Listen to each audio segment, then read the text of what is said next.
আল্লাহ তাআলার নৈকট্যশীল বান্দা হলো তারা, খাঁটি ঈমানদার যারা। আল্লাহর নৈকট্যশীল বান্দায় পরিণত হতে হলে, আল্লাহর প্রিয় বান্দা হতে হলে আপনাকে ঈমানদার হতে হবে।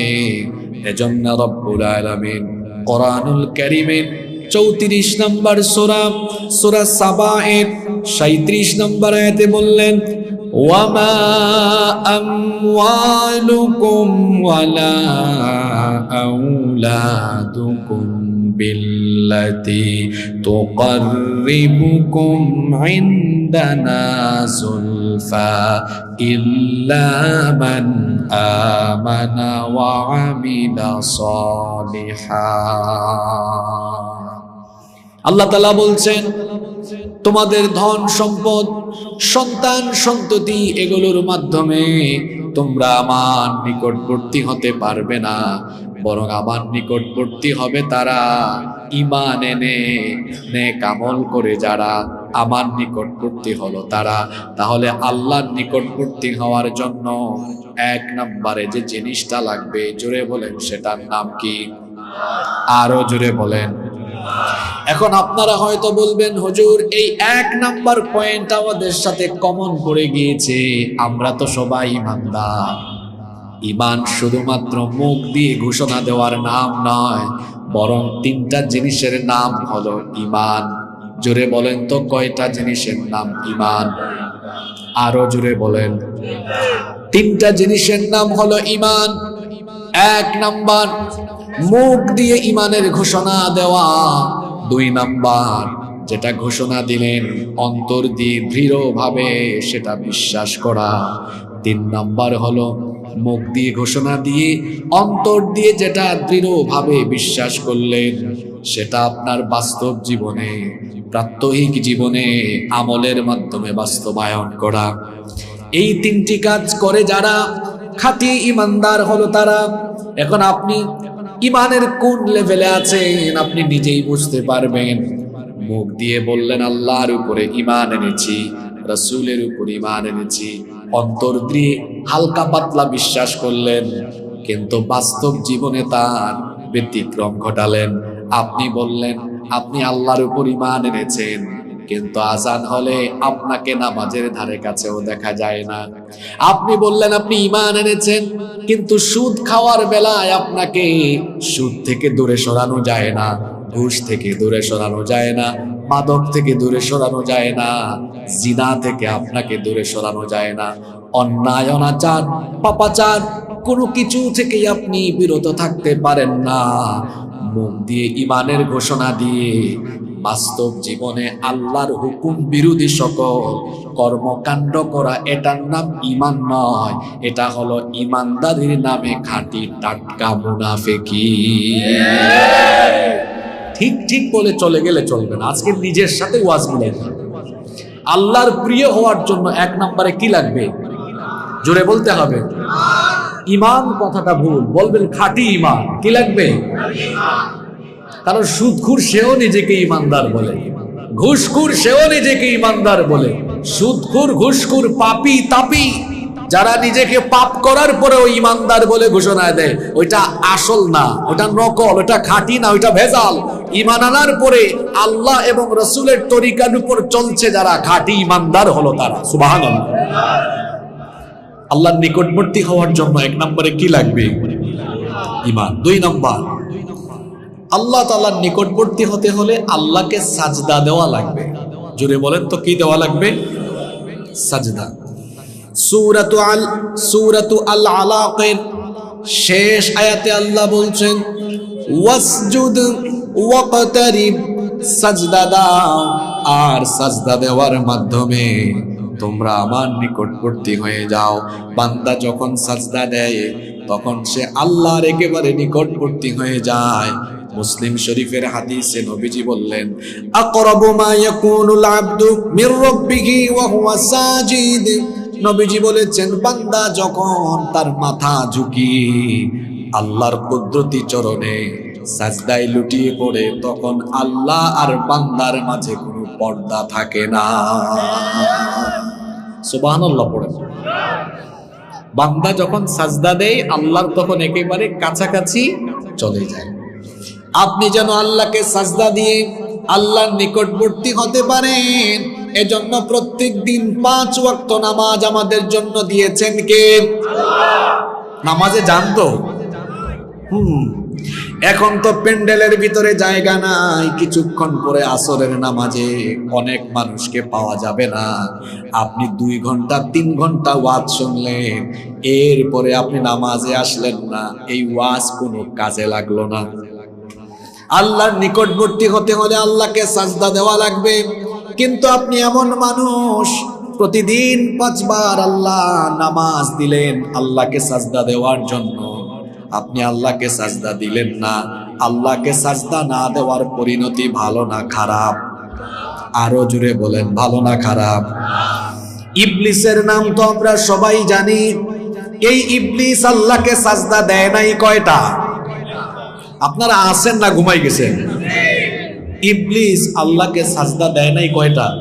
মাত্র মাত্র মাত্র মাত্র। এই যুবকরা, তোমাদের কি হয়েছে? কথা বলো। মাত্র একটা না দিয়ে কি হয়েছে? সে কি হয়েছে? চলুন তো কোরআন থেকে জেনে নেই। কোরআনুল কারীমের 2 নম্বর সূরা সূরাতুল বাকারা এর 34 নম্বর আয়াতে আল্লাহ তাআলা বলছেন, ওয়া ইয কুলনা লিল মালাইকাতি ইসজুদু লি আদামা ফাসাজাদু ইল্লা ইবলিস। আর যখন ফেরেশতাদেরকে বলা হলো তোমরা আদমকে সাজদা দাও, ফাসাজাদু ইল্লা ইবলিস, ইবলিস ছাড়া বাকি সবাই আদমকে সাজদা দিল, ইবলিস সাজদা দিল না। ইবলিস সাজদা না দেওয়ার কারণে তার পরিণতি কি হলো? আল্লাহ তাআলা বললেন, আবা ওয়াস্তাকবারা ওয়া কানা মিনাল কাফিরিন। অস্বীকারী, সে অহংকারী। আল্লাহকে সাজদা না দেওয়ার কারণে সে ওয়া কানা মিনাল কাফিরিন, সে কাফিরদের অন্তর্ভুক্ত হয়ে গেল। ইবলিস সাজদা দেয় নাই একটা না দেওয়ার কারণে হয়েছে মালউন, মানে অভিশপ্ত, হয়েছে মারদুদ, মানে বিতাড়িত, হয়েছে সে কাফির। একটা সাজদা না দিয়ে। কয়টা? একটা দেয় নাই। আল্লাহ বলেছেন জান্নাত থেকে আউট, বের হয়ে যাবে। কয়টা? 5 ওয়াক্ত নামাজে আপনি একটা সাজদাও দেন নাই, জান্নাতের আশা করে বসে আছেন। একটা সাজদা দেয় নাই, আল্লাহ বলেছেন আউট, বের হো জান্নাত থেকে। কয়টা? আপনি দেন না কয়টা? আপনি দেন না কয়টা বলেন? ফজরে নাই, জোহরও নাই, আসরও নাই, মাগরিবও নাই, এশাও নাই।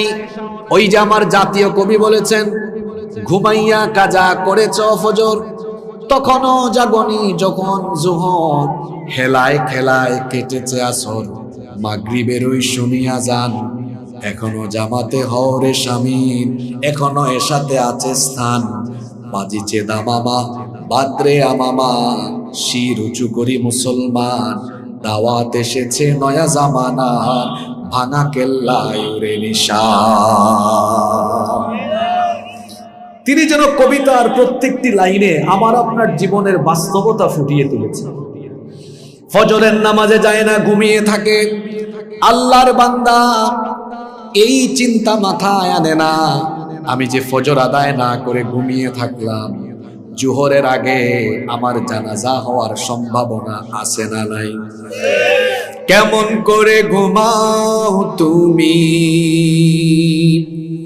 কেমন করে ঘুমাও তুমি, ফজর করে কাজা, এমন তো হতে পারে জোহরে জানাজা। হতে পারে কি পারে না?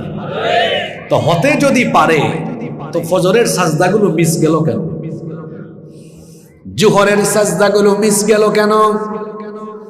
আপনাদেরকে একটু আগে প্রশ্ন করলাম, সবাই এক বাক্যে জবাব দিয়েছেন, আপনারা সবাই আল্লাহর নিকটবর্তী হতে চান নাকি চান না? সবাই চায়, সবাই জান্নাত চায়, জান্নাতে যাওয়ার জন্য মসজিদে যেতে চায় না। আপনারা সবাই আল্লাহর নিকটবর্তী হতে চান, ভালো কথা। তাহলে আল্লাহকে সাজদা দেন না কেন? আল্লাহকে সাজদা দেওয়ার জন্য প্রত্যেক দিন তো আল্লাহ 5 ওয়াক্ত নামাজ দিলেন। এই 5 ওয়াক্ত নামাজে গিয়ে আল্লাহকে যখন সাজদা দিবেন, অহংকার তখন মাটির সাথে মিশে যাবে। যারা প্রত্যেক দিন 5 ওয়াক্ত আল্লাহকে সাজদা দেয় না, এরা হলো আসমানের নিচে জমিনের উপরে সবচেয়ে বড় অহংকারী।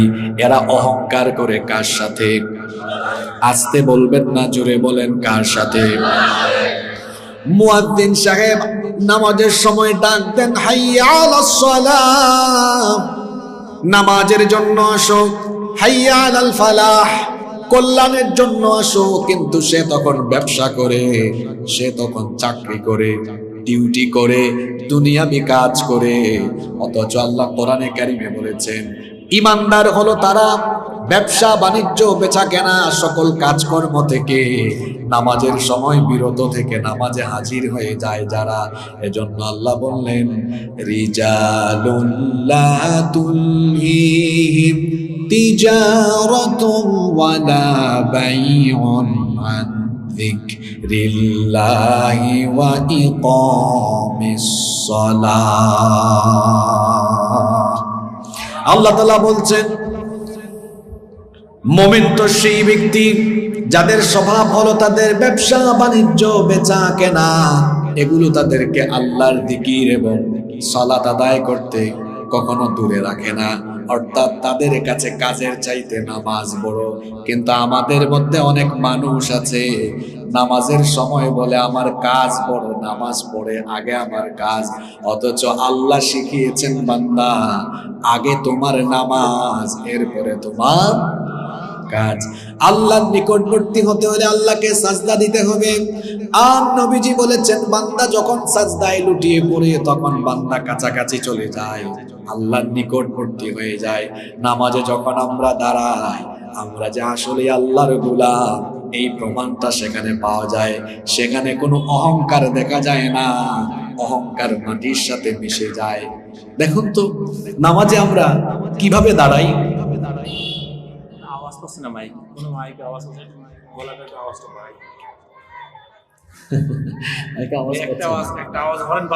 আচ্ছা, আমি তো কথা বলছি, এখন মাইক যদি আওয়াজ বড় করতে না পারে, এটা আমার দোষ না মাইকের দোষ? বলেন তো আপনারা। না, আমার ভয়েস কমে নাই ভাইজান। মাইক আওয়াজকে কি করে আপনারা বলেন তো?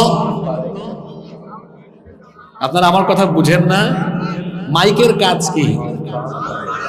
জি, আওয়াজ বাড়ানো। মাইকের কাজ কি মানুষের গলা করে? আমি তো আমার মতোই কথা বলছি, এখানে এভাবে তো আমি সব জায়গায় কথা বলি। এখন অপারেটর যিনি আসছেন, এমনি সময় কম, তো আমি সময় নষ্ট করতে চাই না। তার সেটআপমেন্টে কিছু মিস্টেক আছে, এটা আমি ধরতে পেরেছি। অপারেটর যে আসছে, ও মনে হয় মিক্সার বেছে আনে নাই। কিরে অপারেটর ভাই, মিক্সার আনছেন আপনি? কই অপারেটর? না না, আপনাকে না, ওই যে অপারেটর, ও মিক্সার আনে নাই তো। ও মিক্সার না আনলে সাউন্ড এখানে ভাইজান বুঝতে পারি না। দেখছেন, রূপ ধরছে তো। আমি চাই নাই মাইকম্যানকে কমিটি দিয়া পিঠা খাওয়াবো, এই জন্য বলি নাই। আমি চুপচাপ আছি, সাইলেন্ট আছি। এখন আর হবে না, ও আনে নাই। আপনারা তো সবাই জানেন, মিক্সার ছাড়া সাউন্ডকে অ্যাডজাস্ট করা যায় না, এটা স্মুথ করা যায় না, এটা এরকমই থাকবে। এখন চিল্লাইয়া তো ইয়ে হবে না। চিল্লাইলে যারা শ্রোতা, অনেকে বলে না, কি হুজুর একটা আছে খালি চিল্লায়। আমি যে ভয়েসে কথা বলছি, মিক্সার মেশিন থাকলে এমনি মানুষের খালি ভালো লাগতো। কথা বুঝতে পেরেছেন তো? মাইকের কাজ আওয়াজ বড় করা, আর আমি তো চিল্লাইতে পারবো না। আমার কথাকে কষ্ট পেয়েছেন আপনারা? খুব সুন্দর একটা জায়গায় ছিলাম, আমাকে একটু আপনারা সহযোগিতা করেন। বলছিলাম, আল্লাহর নিকটবর্তী হতে হলে কি দিতে হয়? সাজদা। আর সাজদা দিলে নামাজে দাঁড়ালে আর অহংকার থাকে না। কেমনে থাকে না দেখেন, আমরা দাঁড়াই কেমনে? দাঁড়াই তো গুলামের মতো, সারেন্ডার করে আসামের মতো দাঁড়াই। কেমনে দাঁড়াই আমরা বলেন তো? 2 হাত হয় কান বরাবর, কান পর্যন্ত, বা কাঁধ বরাবর আমরা তুলি। এই যে তুললাম, মনে হয় যেন গোলাম তার মালিকের সামনে সারেন্ডার করে আসামির মতো দাঁড়িয়ে গিয়েছে। আল্লাহু আকবার। অহংকারটা কোথায় যায়? কিছুক্ষণ পর ইমাম সাহেব নামাজে তিলাওয়াত করছেন, আর সকলেই ইমাম মুসল্লি সবাই কুমু লিল্লাহি কানিতিন, বিনয়ী হয়ে মাথাটা নত করে দিয়ে দাঁড়িয়ে আছে। যখন আল্লাহু আকবার বলে রুকুতে গেলেন, মাথাটা ঝুঁকিয়ে দিল। আল্লাহ বলছেন, রাখো, তোমার অহংকার আমি একদম শেষ করে দিব। কিছুক্ষণ পরে যখন ইমাম সাহেব আল্লাহু আকবার বলে সবাইকে নিয়ে সাজদায় যান, তখন আমাদের কপাল, নাক, যে কপাল নাক মাথা উঁচু করে জমিনে হাঁটাহাঁটি করি, সাজদার সময় কপাল নাক একেবারে নত করে দিয়ে আল্লাহর কুদরতি চরণে আমাদের মাথা লুটিয়ে পড়ে। সুবহানাল্লাহ। অহংকার থাকে? আর জোরে বলেন, থাকে? থাকে না। এজন্য নবীজি বলেছেন, বান্দা যখন নামাজে সাজদায় লুটিয়ে পড়ে, তখন সে আল্লাহর একেবারে কাছাকাছি চলে যায়। আল্লাহর নবী বলেছেন, যখন তুমি আল্লাহর কাছাকাছি চলে যাও, তখন তুমি আল্লাহর কাছে বেশি বেশি চাও, বেশি বেশি দোয়া করো। এটা বুঝাবার জন্য আপনাকে একটা এক্সাম্পল দেই, উদাহরণ দেই। প্রধানমন্ত্রী অথবা রাষ্ট্রপতির সাথে আমার আপনার মতো মানুষ কি চাইলেই দেখা করতে পারবে? মনে করেন স্বরাষ্ট্রমন্ত্রী, তিনি এই বেনাপুলের এই শাদীপুরে হঠাৎ করে আসলেন, তো আপনারা যদি ওনার কাছাকাছি যাওয়ার সুযোগ পান, তখন কি আপনাদের দাবি দাওয়াগুলো সাথে সাথে তুলে ধরবেন না? ধরবেন। যখন মানুষ কোনো বিশিষ্ট জনের কাছে যায়, তার দাবি দাওয়া তখন তুলে ধরে। এখন আল্লাহর চাইতে তো বড় কেউ নাই। আমি যখন সাজদায় আল্লাহর কাছাকাছি চলে যাচ্ছি, এই সময়টাই তো আমার চাওয়ার সময়, ঠিক কি না? এজন্য নবীজি বলেছেন, ফাকফিরু ফিহি দুআ, সাজদার সময় যেহেতু তুমি আল্লাহর কাছাকাছি চলে যাও, তখন তুমি আল্লাহর কাছে বেশি বেশি দোয়া করো। কারণ সাজদার সময় বান্দার দোয়া যিনি কবুল করেন, জোরে বলেন, তিনি কে? আল্লাহর নবী যখন সাজদায় যেতেন, তখন তিনি দোয়া পড়তেন, আল্লাহুম্মা গফিরলি যামবি কুল্লাহ দিক্কাহু ওয়া জিল্লাহু ওয়া আউওয়ালাহু ওয়া আখিরাহু ওয়া আলানিয়াতাহু ওয়া সিররাহু। আমরা সাজদায় গেলে তাড়াহুড়া করি, আমরা সাজদায় যাওয়ার পরে কত তাড়াতাড়ি সাজদা দিব সেই চেষ্টা করি। আর আল্লাহর নবী সাজদার মধ্যে দোয়া করতেন, আমরা শুধু করি সুবহান রাব্বিয়াল আলা, এতটুকু শুদ্ধ করে বলি না? বুঝেন নাই? কিছু কিছু মানুষ রুকু সাজদা এত তাড়াতাড়ি দেয়, এত দ্রুত দেয়, দেখলে মনে হয় যেন এত নামাজ না, মনে হয় যেন দেশি মুরগি চালের দানা যেভাবে ঠুকর ঠুকর দিয়ে খায়, ঠিক ওই স্টাইলেই রুকু সাজদা দ্রুত গতিতে হচ্ছে। এরকম আছে না? আল্লাহ নবী বলেছেন, আসওয়াউস সারিকা আল্লাযী ইয়াসরিকু মিন সালাতিহি, সবৃষ্ট চোর হলো যে নামাজের মধ্যে চুরি করে। সবচেয়ে নিকৃষ্ট চোর হলো নামাজ চোর। সাহাবীরা তখন বললেন, ওয়া কাইফা ইয়াসরিক সালাতাহু ইয়া রাসূলুল্লাহ, সবাই পড়েন সাল্লাল্লাহু আলাইহি ওয়াসাল্লাম, নামাজ আবার চুরি করে কেমনে? নামাজ চোর কারা? আল্লাহর নবী বললেন, নামাজ চোর হলো তারা নামাজে রুকু এবং সাজদার মধ্যে তাড়াহুড়া করে যারা। রুকু সাজদায় তাড়াহুড়া করে যারা, কি চোর তারা? জোরে বলেন। আমরা কি তাড়াহুড়া করব? তাড়াহুড়া করবেন না, ধীরে স্থির ভাবে সাজদা দেন। এটা তো আনন্দের ব্যাপার, মজা লাগার ব্যাপার। আমি সাজদায় গেলাম, আমার আল্লাহর কাছে চলে গেলাম, এটা তো বান্দা হিসাবে আমার কাছে বড় ভালো লাগার ব্যাপার, কারণ আমি আমার আল্লাহর কাছাকাছি চলে গেলাম। সুবহানাল্লাহ। আপনি যেন আল্লাহর কাছাকাছি যেতে পারেন, আল্লাহর প্রিয় বান্দা হতে পারেন, সেজন্য 5 ওয়াক্ত নামাজে সাজদার ব্যবস্থা যিনি করেছেন তিনি কে? আল্লাহর নিকটবর্তী হতে হলে 2 নম্বরে কি বলেছি? আল্লাহকে কি দেওয়া লাগবে? সাজদা দেওয়ার জায়গা কোথায়? জোরে বলেন। নামাজ। সাজদার জায়গা কোথায়? নামাজ। এই নামাজের খবর নাই। ইবলিস একটা সাজদা দেয় না, কাফির হয়েছে। একটা না দিয়ে আপনি কয়টা দেন না?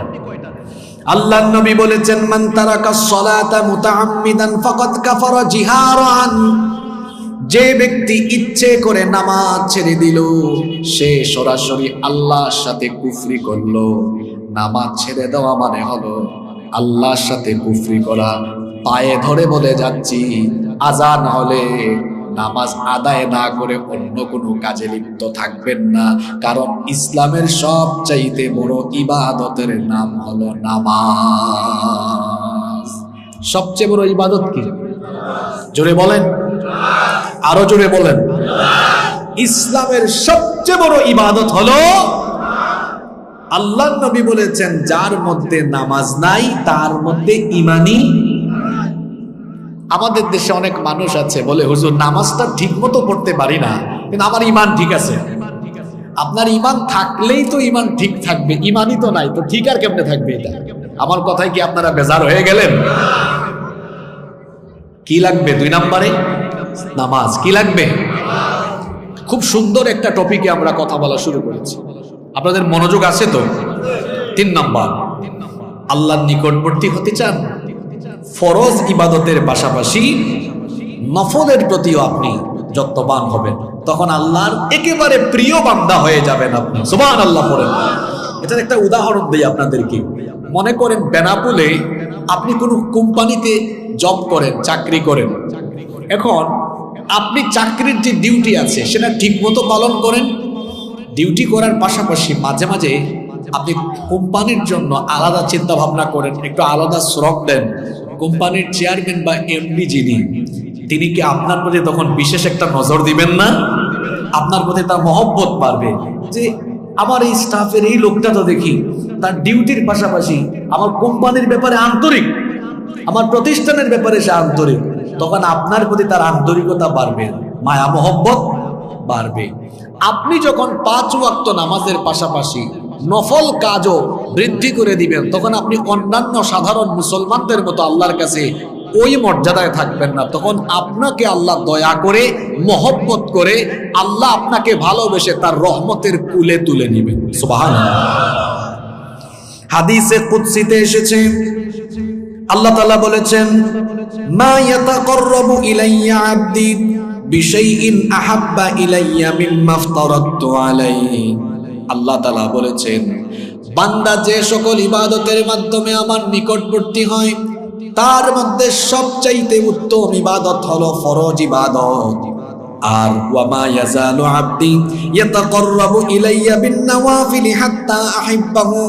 এই ফরজ ইবাদত আদায় করার পরে বান্দা যখন নফলের প্রতিও যত্নবান হয়, তখন আমার বান্দাকে আমি ভালোবাসি। সুবহানাল্লাহ পড়তে ইচ্ছে করে না আপনাদের? ফরজ ডিউটির পরে নফল যখন আদায় করছেন, আপনাকে ভালোবাসছেন কে? বাবা মা যখন সন্তানকে ভালোবাসে, বাবা মা সন্তানকে ভালোবেসে সব উজাড় করে দেয়। সন্তানকে মা বাবার চাইতে কি আর কেউ বেশি ভালোবাসে? উদাহরণটা বোঝার চেষ্টা করেন। মনে করেন এখানে একটা পুকুর আছে, ছোট্ট বাচ্চা পুকুরের দিকে যদি চলে যায় তাহলে বাচ্চাটা ওদিকে পড়ে তার অ্যাক্সিডেন্ট হতে পারে। এজন্য মা বাবা এটা দেখলে বাচ্চাকে যেতে দিবে না ফিরায় আনবে? জোরে বলেন।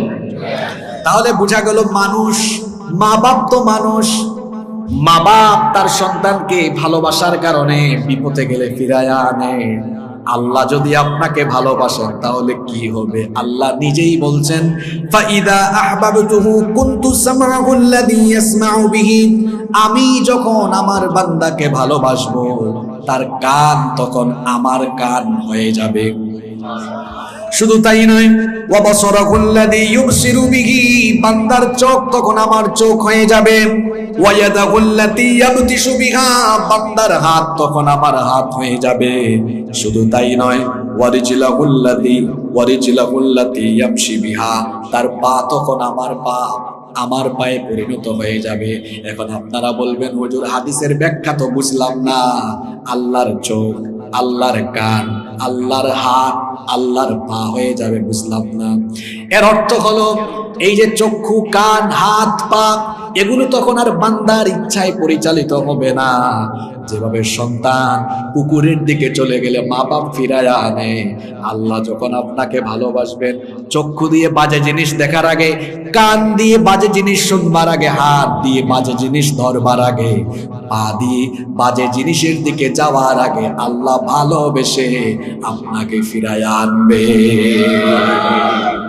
আল্লাহর প্রিয় হয়ে যাবে যদি ফরজের পরে নফল ডিউটি বাড়াতে পারে। আর ফরজ নামাজের পরে নফলের মধ্যে সবচাইতে দামি নামাজ হলো তাহাজ্জুদের নামাজ। আল্লাহ নবী বলেছেন, আফদালুস সালাতি বাদাল ফরিদাতি সালাতুল লাইল। ফরজ নামাজের পরে আল্লাহর কাছে পছন্দের নামাজ হলো রাতের নামাজ, তাহাজ্জুদের নামাজ। এই তাহাজ্জুদের নামাজ হলো এমন নামাজ যেটা হলো পূর্ববর্তী সকল নেককার বান্দাদের আমল। এজন্য আল্লাহ নবী বলেছেন, আলাইকুম বিকিয়ামিল লাইল, তোমরা রাতের নামাজকে, তাহাজ্জুদের নামাজকে তোমাদের আমল বানিয়ে নাও। ফা ইন্নাহু দাবুস সালিহিনা ক্বাবলাকুম, কারণ এটা তোমাদের। আজান হচ্ছে, আমরা তাহলে আজানের পরে আবার শুরু করবো ইনশাআল্লাহ। আলোচনা তো চলমান থাকবে, তাই না? আচ্ছা, নামাজ যদি 15 মিনিট 20 মিনিট লেট করে হয়, আপনাদের আপত্তি আছে? কষ্ট পাবেন? তাহলে বসেন, কেউ উঠাউঠি করবেন না, আজানটা শেষ হোক। 3 নম্বরে কি বলেছিলাম মনে আছে আপনাদের? নফলের মধ্যে সবচেয়ে দামি ইবাদত কি? যদি বলেন। আল্লাহর নবী বলেছেন, আলাইকুম বিকিয়ামিল লাইল, রাতের নামাজ, তাহাজ্জুদের নামাজকে তোমরা তোমাদের আমল বানিয়ে নাও। ফা ইন্নাহু দাবুস সালিহিনা ক্বাবলাকুম, কারণ এটা তোমাদের পূর্ববর্তী সকল নেককার ব্যক্তিদের আমল ছিল। ওয়া হিয়া কুরবাতুন ইলা রাব্বিকুম, যদি এই নামাজকে তোমাদের আমলে পরিণত করতে পারো, তোমাদের রবের তোমরা নিকটবর্তী হয়ে যেতে পারবে। এই নামাজ আপনাকে আল্লাহর রবের নিকটবর্তী করে দিবে। আলোচনার জন্য সুন্দর একটি পরিবেশ আপনারা নিশ্চিত করবেন। ডানে বামে পিছনে যাতে কোনো সাউন্ড না হয়, স্বেচ্ছাসেবকরাও একটু ডান বাম খেয়াল করবেন। আর আপনারা যারা আয়োজন করেন, আপনারাও নীরবে বসবেন, যারা আসেন তারাও নীরবে শুনবেন। তাহলে আলোচনা থেকে অনেক ফায়দা পাওয়া যাবে। নইলে একটা আয়োজন হবে লক্ষ লক্ষ টাকা খরচ করে, কিন্তু এখান থেকে কোনো অ্যাচিভমেন্ট, কোনো অর্জন আসবে না।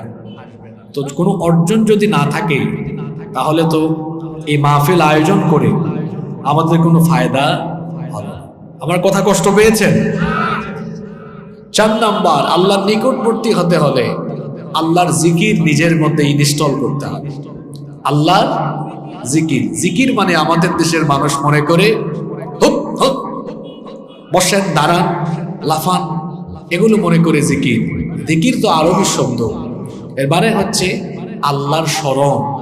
আল্লাহর স্মরণ এটা এমন একটা জিনিস, আল্লাহর স্মরণ যদি কারো মধ্যে থাকে, ওই ব্যক্তি গুনাহ থেকে নিজেকে সেফ রাখতে পারে। সুবহানাল্লাহ। কিভাবে সেফ রাখতে পারে? হাতের মধ্যে মোবাইল আছে, গভীর রাতে একা রুমে, এখন সে চাইলে আজে বাজে জিনিস দেখতে পারে, পর্নোগ্রাফি দেখতে পারে, নাটক বা সিনেমা দেখতে পারে। কিন্তু কারো মধ্যে যদি আল্লাহর জিকির থাকে, আল্লাহর স্মরণ থাকে, তখন সে ভাববে, আমার একাকী রুমে আমি মোবাইলে আজে বাজে যে কাজ করছি, সেটা আমার মা বাবা ভাই কেউ হয়তো দেখছে না, কিন্তু সবকিছু যিনি দেখছেন তিনি কে? আল্লাহর জিকির নিজের মধ্যে থাকলে বান্দা কখনো বিপথে যাবে। নাম্বার 5, আল্লাহর নিকটবর্তী হওয়ার 5 নাম্বার আমল হলো দোয়া। দোয়ার মাধ্যমে অসাধ্য সাধ্যের ভেতরে চলে আসে।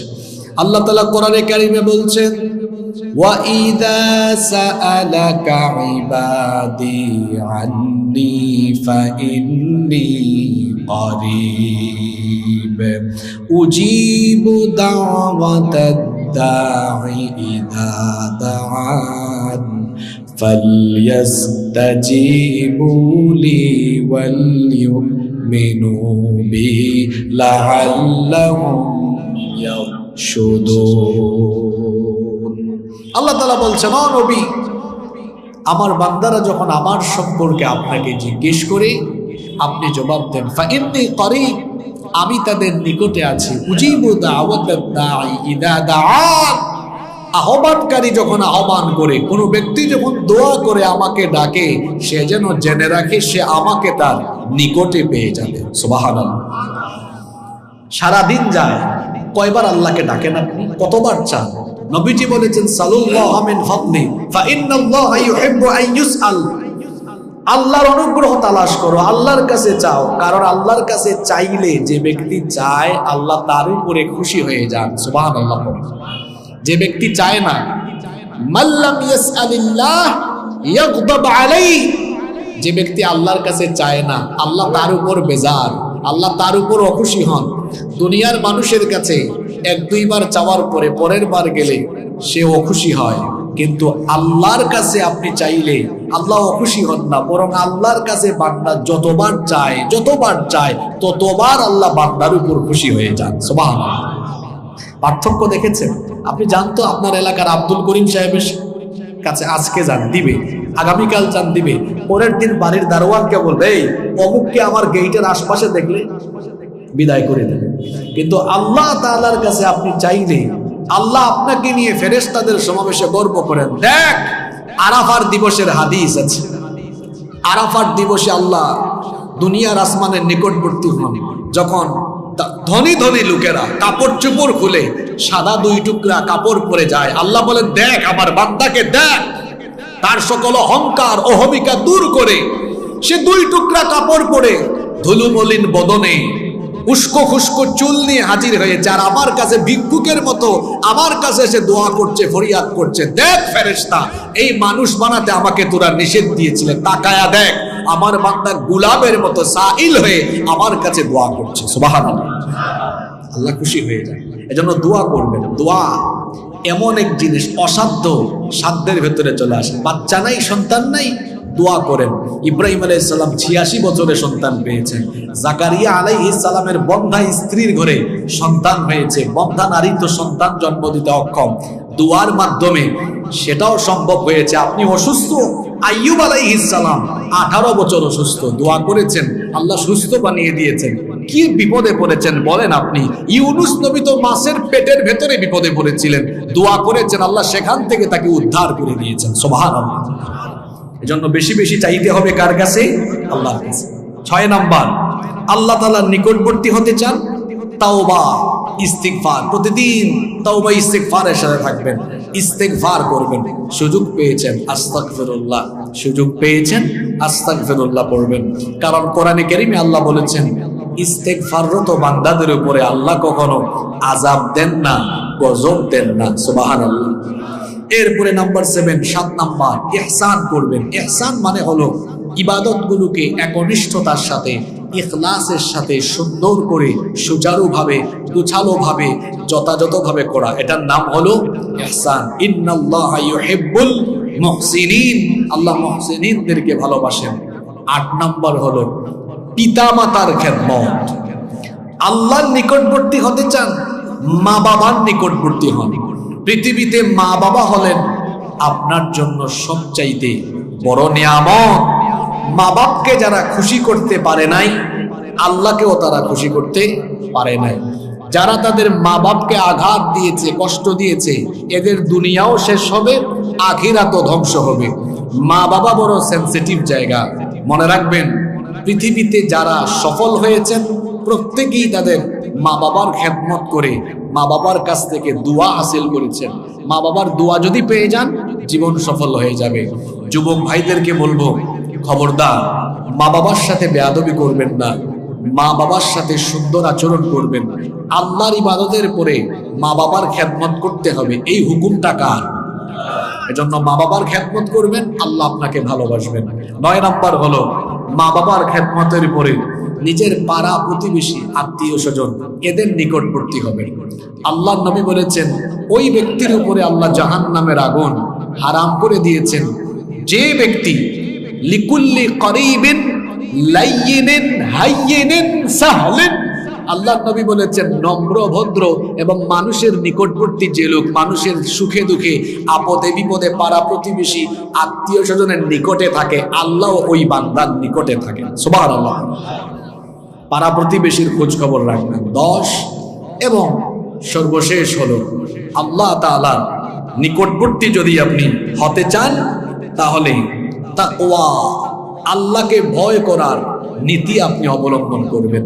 ইন্নাল্লাহা ইউহিব্বুল মুত্তাকিন, আল্লাহ তাআলা মুত্তাকিদেরকে ভালোবাসেন। আল্লাহর ভয় এটা এমন এক জিনিস যা বান্দাকে সকল প্রকার গুনাহ থেকে হেফাজত রাখে। আপনারা আল্লাহকে ভয় করেন তো? জবাব দেন, আপনারা আল্লাহকে ভয় করেন?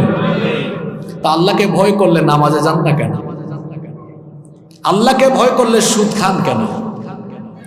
আল্লাহকে ভয় করলে ঘুষ খান কেন? আল্লাহকে ভয় করলে যুবক ভাইয়েরা মোবাইল হাতে নিয়ে বাজে ভিডিও দেখো কেন? আল্লাহকে ভয় করলে জিনা করো কেন?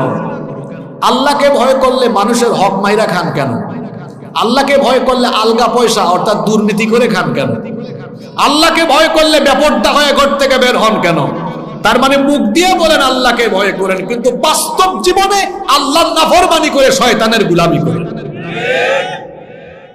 আল্লাহকে কেন ভয় করবেন? কারণ কেউ যেটা জানে না, কেউ যেটা দেখে না, সেটা জানেন এবং দেখেন কে? আমার মনের খবর আপনি জানেন? জানেন না। আপনার মনের খবর আমি জানি? আপনার মনের খবর আমি জানি না, আমার মনের খবর আপনি জানেন না। কেউ কারো মনের খবর না জানলেও সকলের দিলের খবর যিনি জানেন তিনি কে? কেউ যেটা দেখে না আল্লাহ সেটা দেখেন, কেউ যেটা শুনে না আল্লাহ সেটা শুনেন, কেউ যেটা জানে না আল্লাহ সেটা জানেন। এজন্য সর্বাবস্থায় দিবানিশি 24 ঘন্টা যার ভয় অন্তরে থাকা লাগবে, জোরে বলেন তিনি কি? সংক্ষিপ্ত সময়ে আল্লাহর নৈকট্যশীল বান্দা হওয়ার, নিকটবর্তী হওয়ার কয়টা আমল বলেছি? এই 10টা আমল করতে পারলেই আপনাকে আল্লাহর প্রিয় বান্দা হিসাবে আল্লাহ কবুল করে নেবেন। কয়টা আমল বলেছি? এই 10টা পয়েন্ট কার মনে আছে? মাশাআল্লাহ মাশাআল্লাহ। দেখি সাদা পাঞ্জাবি ভাই, তুমি বলো তো একটু।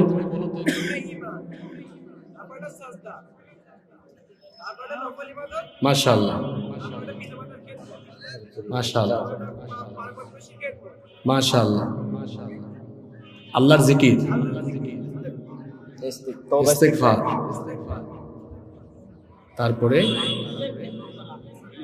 এই ভাই ভালো করে শুনছে, ইহসান, মা বাবার খেদমত, পাড়া প্রতিবেশীর খোঁজ খবর রাখে, তারপরে তাকওয়া, মাশাআল্লাহ, দোয়া দোয়া দোয়া বাকি গেছে, মাশাআল্লাহ বলেন। এই যে কয়েকজন ভাই এরা বেশি মনোযোগী ছিল, এটা তার প্রমাণ। এদেরকে কেন জিজ্ঞেস করেছি জানেন? সেটাও বলে দিয়ে যাই শেষ মুহূর্তে। আমরা যখন ছাত্র ছিলাম, মাদ্রাসায় পড়তাম, ইউনিভার্সিটিতে পড়তাম, কিছু কিছু স্যার ছিলেন খুব সাংঘাতিক। জিজ্ঞেস করতেন, এই তোমরা বুঝছো? জি বুঝছি। কিছু কিছু স্যার বলতেন, কি বুঝছো বলো। কি বুঝছো বলো। তো ওই স্যারদেরকে সবাই ভয় পাইতো, যে বুঝছি বললেই তো অসুবিধা, জিজ্ঞেস করবে স্যার বা হুজুর কি বুঝছো বলো। এজন্য কিছু কিছু ছাত্র ছিল খুব কৌশলী। ক্লাসের যে পিরিয়ড থাকে 45 মিনিট, 44 মিনিট পর্যন্ত বলে বুঝি নাই, 45 মিনিটে গিয়ে বলে বুঝছি। তো এখানে মাহফিলে কেন জিজ্ঞেস করি, এটা আজকে না, আমি প্রায় জায়গায় এটা জিজ্ঞেস করি এই কারণে, এতে করে যারা মানুষ আসেন বুঝা যায় যে কারা বসে বসে বাদাম খায়, কারা ডানে বামে তাকায়, আর কারা কারা রিয়েল শ্রোতা।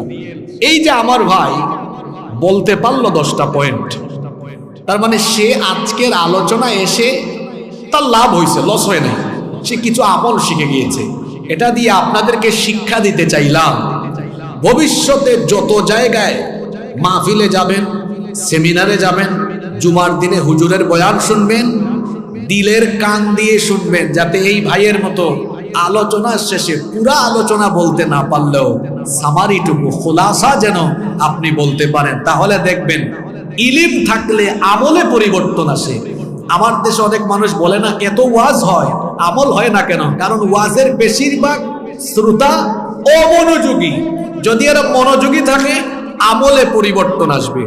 ক্লাসের মধ্যে ভালো ছাত্ররা A+ পায় কেন? কারণ ওরা ক্লাসে মনোযোগী থাকে। কিছু ছাত্র ফেল করে কেন? ও স্কুলে গিয়ে মাদ্রাসায় গিয়ে ও মনোযোগী থাকে না। কথা বুঝতে পেরেছেন? যাই হোক, 1 নম্বরে কি বলেছি? ঈমান। সবাই বলেন 1 নম্বরে, আরেকটু জোরে বলেন। 2 নম্বরে আল্লাহর নিকটবর্তী হতে হলে আল্লাহকে কি দেওয়া লাগবে? 2 নম্বরে সাজদা, 3 নম্বরে নফল ইবাদত, 4 নম্বরে কার জিকির? আল্লাহর জিকির, 5 নম্বরে দোয়া, 5 নম্বরে দোয়া, আল্লাহর কাছে দোয়া করতে হবে। তারপরে 6 নম্বরে তওবা এবং ইস্তেগফার, এরপরে 7 নম্বরে ইহসান, 8 নম্বর মা বাবার খেদমত, 9 নম্বর আত্মীয় স্বজন পাড়া প্রতিবেশীর খোঁজ খবর রাখা, 10 নম্বর হলো তাকওয়া বা নিজের মধ্যে পরহেজগারিতার কোয়ালিটি ডেভেলপ করা। এই 10টি গুণে আল্লাহ আমাদেরকে গুণান্বিত করে দেন, বলেন আমিন। সুবহানাকাল্লাহুম্মা ওয়া বিহামদিকা আশহাদু আল্লা ইলাহা ইল্লা আনতা আস্তাগফিরুকা ওয়া আতুবু ইলাইক। ওয়াসসালামু আলাইকুম ওয়া রাহমাতুল্লাহি।